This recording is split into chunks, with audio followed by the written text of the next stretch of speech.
पापा चाही ना हमके फूल झरिया, पापा चाहता रखा दो बजरिया,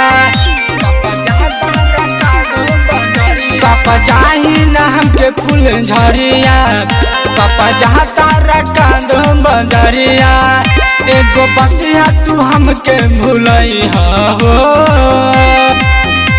सुनो पापा सबसे अच्छा पराग बजरिया से लई हो। सुनो पापा सबसे अच्छा पराग बजरिया से लई हो।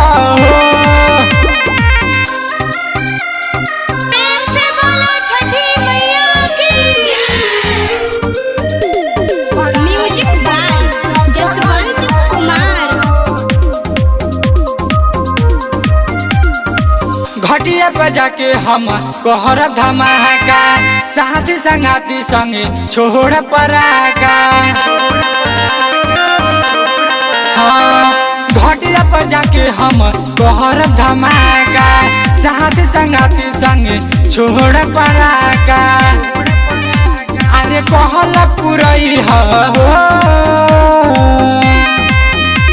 सुनो पापा सबसे अच्छा पराग बजरिया से लई हो। सुनो पापा सबसे अच्छा पराग बजरिया से लई हो।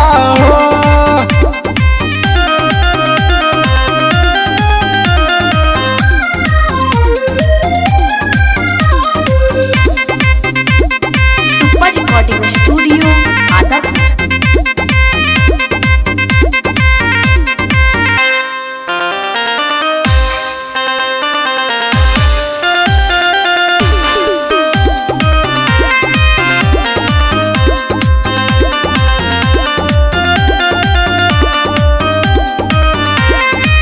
राजा रमंत संगे घटिया पर जाइब, सुनाइए पापा हम रात भर बजाइब।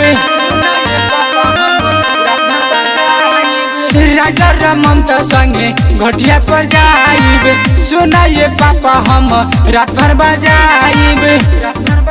लाल बाबू राजा के बोलई हो, सुनो पापा सबसे अच्छा पराग बजरिया से लई हो। सुनो पापा सबसे अच्छा पराग बजरिया से लई हो। Super recording studio Adampur.